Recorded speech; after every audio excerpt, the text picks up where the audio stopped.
хушбахтӣ дар деҳот, дар байни гов молҳо, дар байни хару хингала эҳтиёҷ ба навозиши модар дошт. куҷода будӣ? кайфу сафо будӣ? кайфу сафо мекардӣ? шаҳр фикри тифли навзота бика ки баъдаи рафтани ту. занакҷон, бегу мо чӣ қадар оилаи хушбахтем, ҳа? 2 сол мешавад зиндагимона худоро шукр ки рӯз ба рӯз ба хушбахтиҳои нав расидаистем. худоро шукр ки аҳмадҷонам 6 моҳ мешавад ки ба дунё омадааст. ман на кора ҳис мекунам, на мушкилии кора ҳис мекунам, на мушкилии зиндагиро ҳис мекунам. бовар ки занакҷон, барои ҳамин занакҷон иншоалло ки боварӣ дорам ки хушбахтӣ рӯз ба рӯз айпешай. занакҷон ҳамхел нест? ҳа мардак, хушбахтӣ дар деҳот, дар байни гов молҳо, дар байни хару хингала зиндагӣ кардан ин хушбахтӣ аст. агар ин хушбахтӣ бошад, ман безорм аз ин хел хушбахтӣ. фаҳмидед? барои чия ки бар як баи хулоса омадӣ? чӣ камбудӣ дорӣ? чит намерасад? ту худат нағз медонӣ ки одамо орзу мекунанд ки фарзанди нозанин дошта бошанд. одамо пул расход мекунанд, одамо хона мефурӯшанд, барои табобатшон харҷ мекунанд ки худованд соҳиби як фарзандаки нозаниншон кунад. имрӯз ки мавтара худованд аҳмадҷона насиб гардондай, чӣ ба ношукрӣ мекунӣ? гӯш кунед мардак, ман дигар намехоҳам дар ин деҳа зиндагӣ кардан. ман мехоҳам ба шаҳр рафта зиндагӣ кунам. агар имконияти ба шаҳр рафтан дошта бошед, марҳамат карда ба шаҳр равем, дар он ҷо ҳамроҳи ман зиндагӣ кунед. агар имконияти ба шаҳр рафтан надошта бошед, ман либосҳоямро ҷамъогир карда ба хонаи падару модарам бармегардам. занак, хатои бузург мекунӣ. ҳама чӣ оҳиста оҳиста мешавад. ҳамсоё рабӣ, келини бобои мирзо рабӣ, келини бобои раҳматулло рабӣ, ҳамао ҳамаи шаҳр омаданд. неки сабр карданд, тоқат карданд. имрӯз дар шаҳр зиндагӣ кардаистанд. ба ҳамин хотир сабр ки тоқат ки оли нав зиндагии моро 2 сол шидааст. ман хулосаамро баровардам, ба шаҳр бармегардам. занак, фикри мара намекунӣ, фикри худта намекунӣ, фикри падару модарта намекунӣ.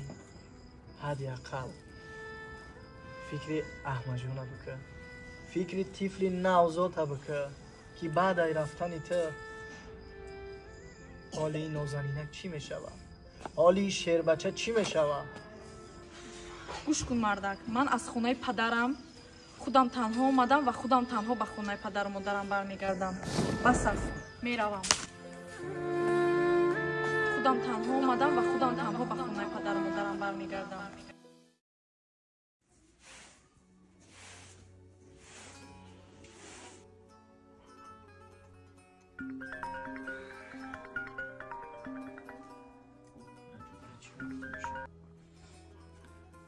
алло.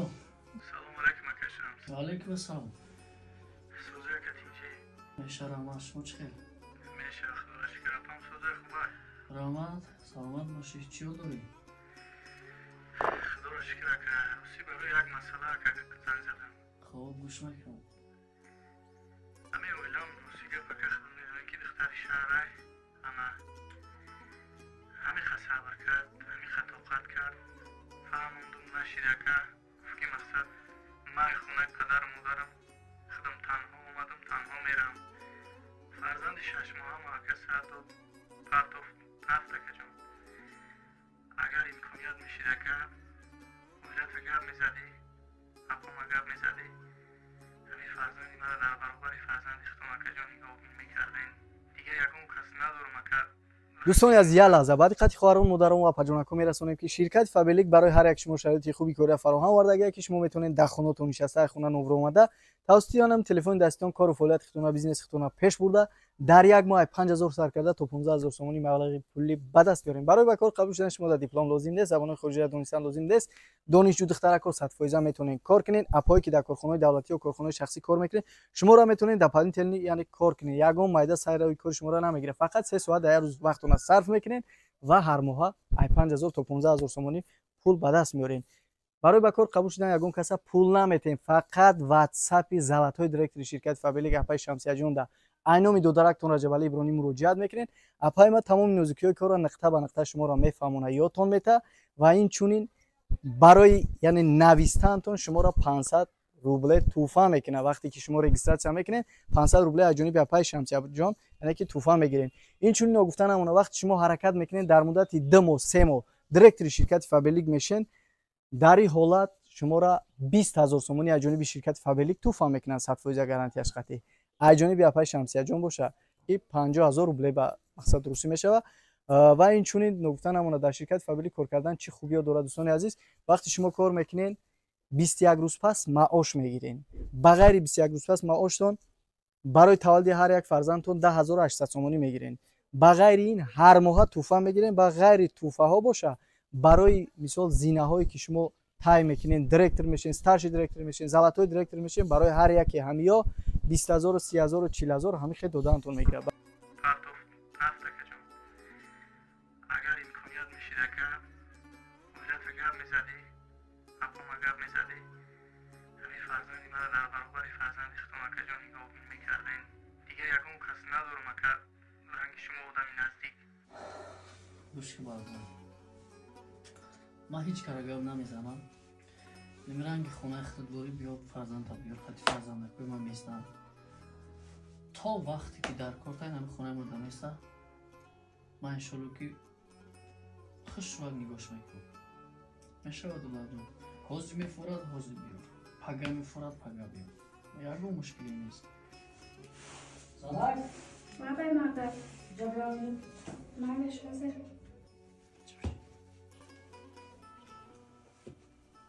نسرین چکله؟ نه سرمه زنک یک گپ همگو ماتون بگم یک فرزند دیگه داریم اما را این روزی و پگه میارن برای فرزنده ها خمو میسته و دیگه ها بینش میکنیم. فهمیدی؟ چی خیلی نفهمیدم. گوش که زنک پگه میارنش بعد میفهمم همشه. فهمید؟ اون فکری که تو میکنی اون فکر نیست. یکو میده خواتیر نشه. خب؟ فهمم. باش.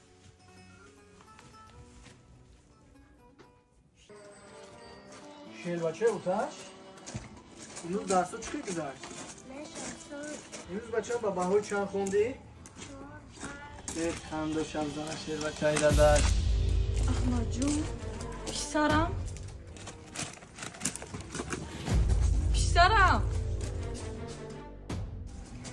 بیرا من تو واری مادر ندارم. تو مادر من نیستی. من تو رو دیده نمیخواهم. گوش که تو در بدنت خون انسانی داری. تو با یک برده برگه نمیفهمی. چی میخواهی؟ همین کودک تو را دیدن نمیخواه. همین کودک تو واری مادر نداره. چی میخواهی تو؟ همین کودک چی میخواهی تو؟ پیسرم هست من مادرش میشوم و این چونین حق و حقوق دیدنی وی را دارم. وی پیسری من میشود. تو مادرشی؟ تو برای مادر گفتن شرم نمیداری؟ گوش که مرا تمامی موجودات زنده تمامی حیوانات تولد کرده میتونه زایده میتونه لیکی تربیه کردن پدر و مادری کردن فقط انسان میتونه. فهمیدی؟ در وقتی که کودک عذاب میکشید رنج میکشید احتیاج به آغوش مادر داشت، احتیاج به شیر مادر داشت، احتیاج به نوازش مادر داشت. کجا بودی؟ کیف و صفا بودی؟ کیف و صفا میکردی، شعر میگفتی، زندگی تنها قپیدی. برای کیف و صفا که تو میدونی که اپای ما برای تربیه کردن این فرزندی من چقدر عذاب کشید، چقدر رنج کشید. وقتی که آدما نامی مادر هم میگیرن، کلمه مادر هم میگیرن، در نظرشان بهشت نمودار میشود، در نظرشان بهشت میتوه. فهمیدی؟ خرسند میشوند، احساسی خوشبختی میکنن. نیکی کودکی بیچاره وقتی نامی مادر میگیره جهنم در یادش میزنه، دوزخ در یادش میزنه. دوزخی که مادرش براش ساخت، تو ساختی براش. تو نه مادری نه مادر میشوی. فهمیدی؟ های که عروبت هایجا های که ته